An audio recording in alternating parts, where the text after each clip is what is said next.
We would be honored if you would join us. Hello guys, and thank you for joining me today on my Star Wars Top 10 channel. This is my first episode, and we are going to be talking about the top 10 most powerful Jedi's in the Star Wars universe. So here's how it's going to work. I'm going to go down my list from 10 all the way down to 1. I'm also going to give you a fact about each Jedi. So let's get into it. Okay, so number 10 is Plo Koon. You'll probably know him as like an alien species of Jedi that like wears that mask. My fact about him is he can actually use yellow force lightning, so like force lightning but yellow, and without feeling any hatred. So like, as you probably know, Emperor Palpatine and Count Dooku can also use this skill, but since they're Sith, they use it out of anger and hatred and all that bad stuff in the dark side. But when Plo Koon uses it, it's because he's a Jedi, he's able to not feel those emotions, but he can just still be able to actually use the Force Lightning. Okay, number 9 is Kit Fisto. And Kit Fisto is an aquatic species of Jedi native to the water of Glee and Selm. You might know him as that like green Jedi with like those like tentacles on the back of his head, sort of, with like those big black eyes, and he wields a green lightsaber.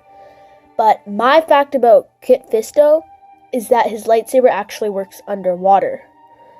And because he is a water species, when he was designing his lightsaber, like he designed it so it would actually ignite and he could like work it underwater, which most lightsabers that just don't do that because, like, you know, they're just heat and energy. So if you put that underwater, it's just gonna boil the water. It's just not gonna work. So, okay, guys, number 8 is the Jedi Master Ki-Adi-Mundi, and you may know him as the guy with sort of like the tall head and that sits with the other Jedi's in the Jedi Temple. And my fact about Ki-Adi-Mundi is that he actually has 2 hearts. In fact, all Saurians actually have 2 hearts, or dual hearts. In case you don't know, a Saurian is actually the species that Ki-Adi-Mundi is. He actually also got an exception from the Jedi Order to marry and have kids, because as we know, most Jedis aren't allowed to marry because their emotional attachments might prevent them from getting their missions done. Hey guys, number 7 is a Jedi that you will know from the sequels, Rey. You know Rey, who was originally a scavenger on the planet Jakku with BB-8, but as we know, she's force sensitive and she's like training to become a Jedi now. But my fact about Rey is that her name might have actually been Kira in the movies. They're actually thinking of naming her Kira, but they changed it to Rey afterwards. Alright, number 6 is Qui-Gon Jinn. And you'll know Qui-Gon as Obi-Wan's master, and who also unfortunately died in The Phantom Menace by Darth Maul. And Obi-Wan did kill Darth Maul afterwards, though. We all know Qui-Gon Jinn's last words to Obi-Wan. Promise me you'll train the boy. He is the chosen one. So as we know, Obi-Wan trained Anakin. A fact about Obi-Wan that you might not know is he was actually Count Dooku's Padawan. Obviously, Count Dooku went to the dark side, which is probably why Qui-Gon sometimes disobeyed the Jedi way if he felt like that was the right way. Alright, number 5 is Obi-Wan Kenobi. We obviously know by now that Obi-Wan was Qui-Gon's Padawan and Anakin's master. My fact about Obi-Wan Kenobi is that he actually gave Luke the idea for his lightsaber. If you look closely at Luke's green lightsaber and Obi-Wan's third one, you will see they are very similar. This is because Luke made his green lightsaber like very, very similar to Obi-Wan's third in a show of respect. If you look at Qui-Gon's lightsaber and Obi-Wan's first, you will see the same sort of thing. Number 4 is Anakin Skywalker.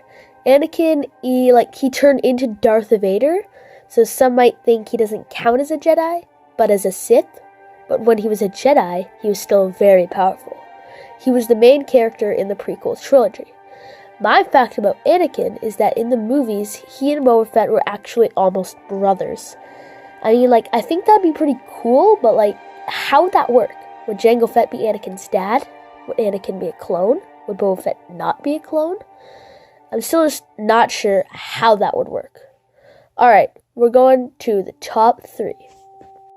Okay, number 3 is Luke Skywalker. You'll obviously know Luke as the protagonist in the original trilogy. My fact about Luke is that his severed hand was actually almost the opening to The Force Awakens. They were thinking of opening the movie with Luke's severed hand floating in space and coming down to land on Jakku, where Rey was. Number 2 is Mace Windu. Mace Windu is a very powerful Jedi that sits with other Jedi Masters in the Jedi Temple. My fact about Mace Windu is that his purple blade was actually the actor that played him, Samuel L. Jackson's, idea. Jackson wanted a purple lightsaber to make his character stand out. So he just said one day, I want a purple lightsaber. So they're like, okay. And, he got a purple lightsaber. Alright guys, here we are at the number 1 most powerful Jedi in the Star Wars universe. I don't think you guys are going to be surprised at who it is. Number 1 most powerful Jedi is Grandmaster Yoda.